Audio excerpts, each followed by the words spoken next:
नमस्कार दोस्तों, मैं हार्दिक सावला आपका मेरी एक और नई वीडियो में स्वागत करता हूं। दोस्तों, इस वीडियो में हम लोग बात करने वाले हैं about changes in the process of registration under GST.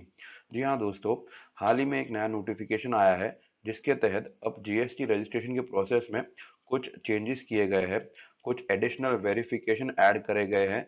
ये चेंजेस उन लोगों के लिए एप्लीकेबल है जो लोग अब नया जीएसटी रजिस्ट्रेशन करना चाहते हैं। और ये चेंजेस क्या क्या है और इनकी सारी डिटेल्स को जानने के लिए इस वीडियो को अंत तक जरूर देखें।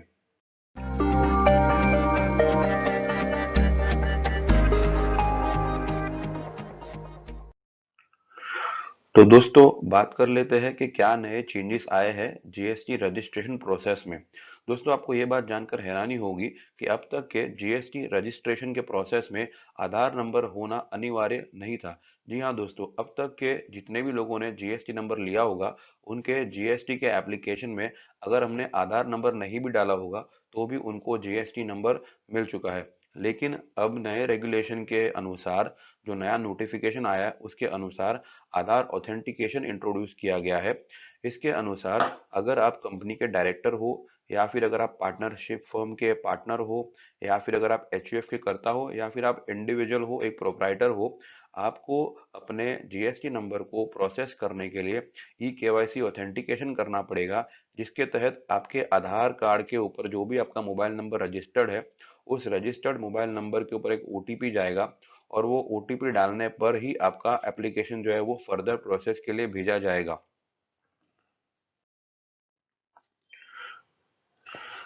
अब किन्हीं लोगों को ये भी डाउट हो सकता है कि क्या अगर आधार ऑथेंटिकेशन नहीं करवाए तो क्या वो जीएसटी में रजिस्टर नहीं कर पाएंगे, या फिर अगर उन लोगों के आधार कार्ड पर अगर उनका मोबाइल नंबर रजिस्टर्ड नहीं है, या फिर अगर जो मोबाइल नंबर रजिस्टर्ड है वो मोबाइल नंबर अब चालू नहीं है, तो ओटीपी नहीं आ पा रहा है, तो क्या इस वजह से अब वो जीएसटी नंबर के लिए अप्लाई नहीं कर पाएंगे? तो ऐसा नहीं होगा।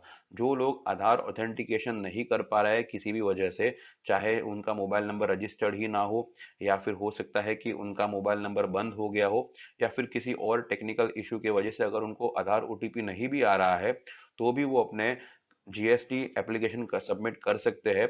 लेकिन शर्त ये होगी कि उनका जीएसटी एप्लीकेशन जो होगा वो होगा subject to physical verification of place of business. यानी कि जो भी लोग अगर अपना आधार ऑथेंटिकेशन नहीं कर पा रहे हैं, या फिर आधार ऑथेंटिकेशन नहीं करवाना चाहते हैं, वो लोग जीएसटी एप्लीकेशन सेंड तो कर देंगे, लेकिन उनका जीएसटी एप्लीकेशन प्रोसेस होने से पहले जीएसटी डिपार्टमेंट से एक जीएसटी का इंस्पेक्टर आएगा, जो उनके एप्लीकेशन में बताए हुए एड्रेस पर वेरिफिकेशन, फिजिकल वेरिफिकेशन के लिए आएगा। और फिजिकल वेरिफिकेशन होने के बाद ही उनकी एप्लीकेशन जो है वो फर्दर प्रोसेस करी जाएंगी। अब जान लेते हैं कि जीएसटी एप्लीकेशन सबमिट करने के बाद जीएसटी नंबर आने में कितना वक्त लगेगा, यानी कि timelines for grant of registration. तो ये डिपेंड करता है कि आपने किस तरीके से एप्लीकेशन किया हुआ है। अगर आपने आधार ऑथेंटिकेशन के थ्रू जीएसटी का एप्लीकेशन किया हुआ है, और अगर आपके एप्लीकेशन में कोई भी तरीके का क्वेरी रेज नहीं होता या कोई शो कॉज नोटिस इशू नहीं होता है, तो उस केस में आपका जीएसटी नंबर जो है वो सिर्फ 3 वर्किंग डेज में इशू कर दिया जाएगा। अगर आपने आधार ऑथेंटिकेशन के थ्रू जीएसटी नंबर के लिए एप्लीकेशन नहीं किया है, यानी कि आपने विदाउट आधार ऑथेंटिकेशन एप्लीकेशन करी हुई है, तो उस केस में अगर कोई क्वेरी रेज नहीं होती है या फिर कोई शो कॉज नोटिस आपको इशू नहीं होता है, तो 21 वर्किंग डेज के अंदर अंदर तक में आपको जीएसटी नंबर अलॉट हो सकता है। हम उम्मीद करते हैं कि आपको ये वीडियो यूजफुल और हेल्पफुल लगी हो।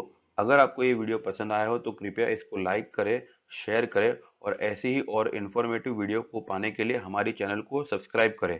Thank you very much.